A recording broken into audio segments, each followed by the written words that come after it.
Welcome to the Date Master, where we have to mourn a good brother today. We have to acknowledge the movement and the fire that he's kept alive and burning, and we must also address the reactions that his untimely death has brought. If you haven't heard the news by now, you would know that, or you need to know that Kevin Samuels was pronounced dead yesterday. He's passed away. Rest in power. Salute to him and his works. May his legacy live forever. Um, I don't want to harp too much on him. Again, we do want to acknowledge, what he's done in this space on YouTube and as far as the community that still respects traditional values, uh, reality. We all have our flaws, of course. I'm not going to give him any pass, whatever he's done with, or to who, whatever, on whatever business venture, that's their business. I wasn't there. However, we must acknowledge that he did put in the work. The work is there. The work was quality. The work was polarizing. Now, we could speak on how he died. That's another video. That'll be for my conspiracy theorist. I do have some of that in the bag for you guys as well. But what I want to address with this video specifically is the black women celebrating his death and why. I know you've noticed this. I said I wasn't going to make any public status, or I would acknowledge, him and his passing, but I wasn't going to harp on his image, trying to protect him, because women will be women. Black women in particular are out celebrating this man's death, joking about his death, um, doxing him, and all in the same action of doing these things, they're justifying their reasons for doing so. And I've just went across several platforms, Facebook, Twitter, Instagram, and different people are responding in the same manner that I'm responding as far as the reactions that women, particularly black women, are giving upon this man's death. Why are black women celebrating Kevin Samuels' death? I'll tell you why. Because Kevin Samuels was a threat. They were a threat to their delusion. They were a threat to their relationship that they're playing around with or playing in. Because what women will do, again, women now have a disposable mentality. They think men are disposable. This is why they say they'll get rid of you if you don't do anything perfect. You've noticed the rhetoric that you see where women say, if you come in and sneeze wrong, they're going to get rid of you. You must pay attention to what they don't say. That is her telling you that you're disposable. And the reason that Kevin Samuels' death is being celebrated by them is the mere fact that he was a threat to their delusion.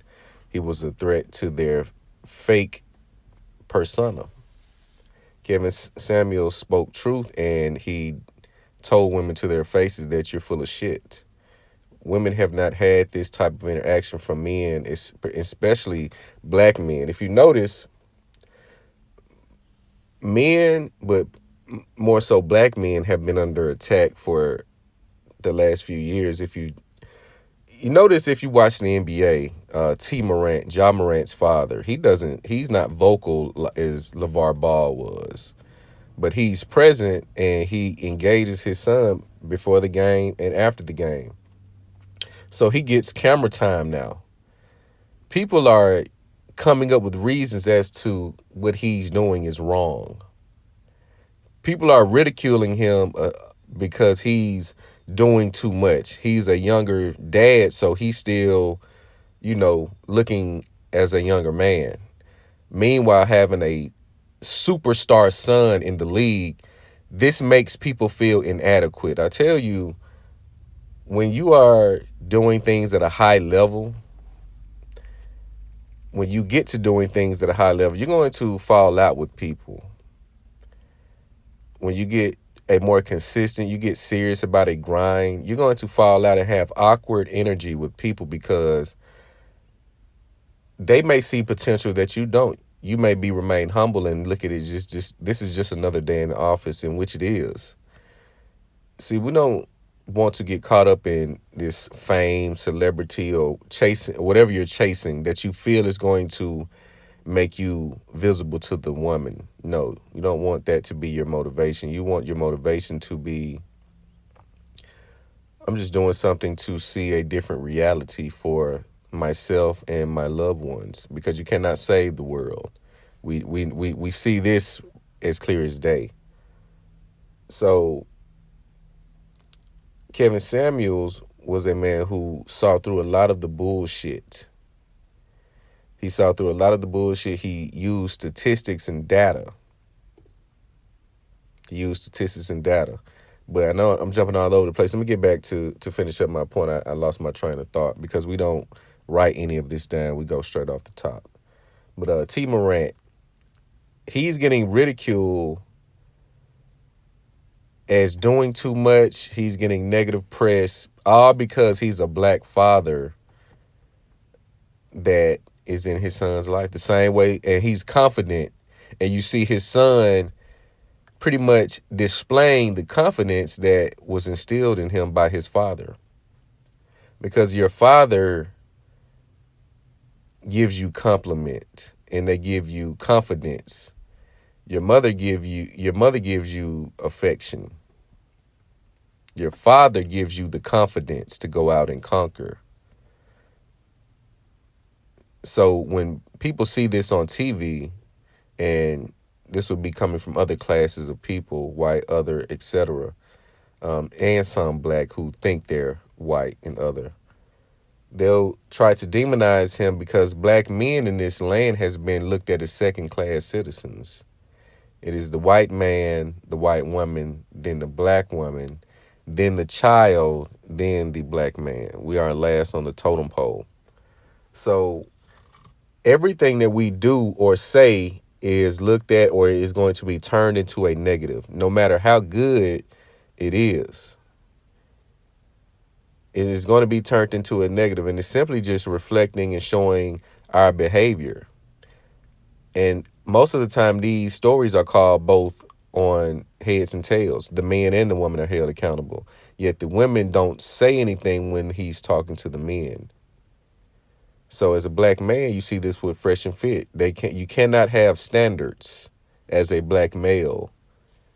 You cannot have standards, and you cannot critique a behavior that is destructive, such as making kids with every Tom, Dick, and Harry, and Harry's cousin.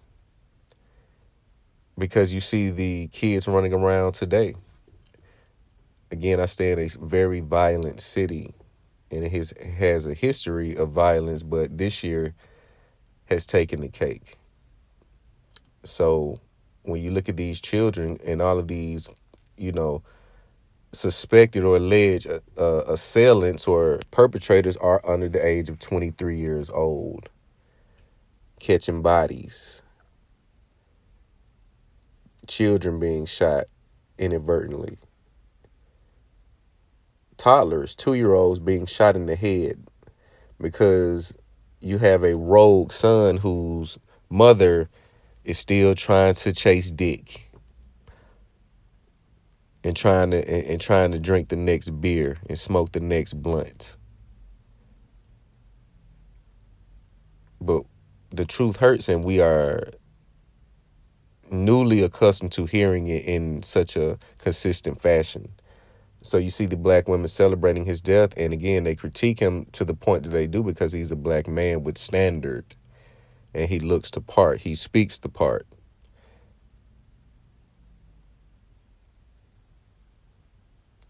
So you'll see black women celebrating his death. You'll see other races of women with a silent sigh of relief. They may not be as vocal, but they'll be thinking it as well. Because again, he didn't just speak to black women, but that was the majority of the audience, because the majority of the issues are coming from black women. When you look at the abortion rates, you look at the black male inmates in the justice system. Look at the percentage, and most of these do not have a father that was in his life. Most of these children were not planned. There were fuck trophies. So women, what you'll see now, this is my forecast, you'll see women get really out of hand now because they're going to do it to slight him and his message.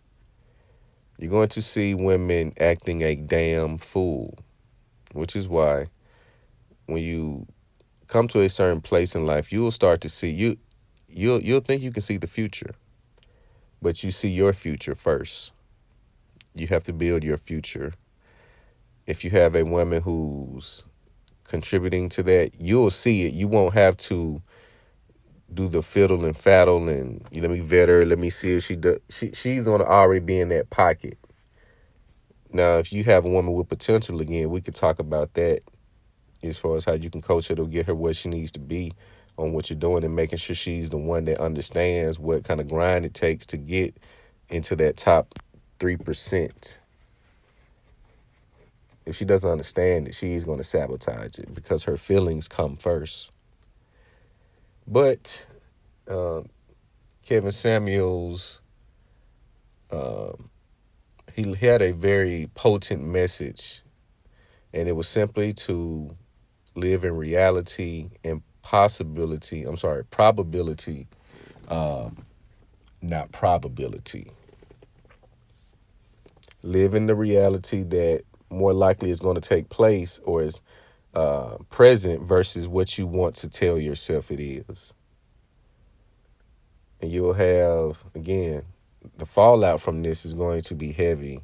I would advise you, man, to strap on your seatbelts. Get in your zone, get out the way, because there will be collateral damage. From a financial point, they're going to be aggressive with getting you for your dollar. Yeah, let me get this. Let me trick him out. Your emotions, yeah, they want all of that. You're going to see it. You'll see an uproar in the same behaviors that Kevin Samuels critiqued. But this is a tragedy to the manosphere, if you want to include him or not. If he wanted to exclude himself from it, he's still a part of the community that speaks for men. He may have a particular group of men who he, advocates for, which can be ambiguous at times. However, he stepped in and filled a slot so we can get a little bit more normalcy when it comes to men and women in the relationships that you choose to deal with. For us to naturally be attracted to one another, you must ask, how is it so difficult to get along? All of this is social programming, that nothing more, nothing less. This is social programming that was implemented to keep us disconnected. Because you don't see any other groups of people dealing with the issues that we deal with on a regular basis. You don't see that. And you have to ask yourself why. You have to ask yourself why. But rest in peace, Kevin Samuels. Like I said, may your legacy live on. We're going to continue to support. Shout out to his family.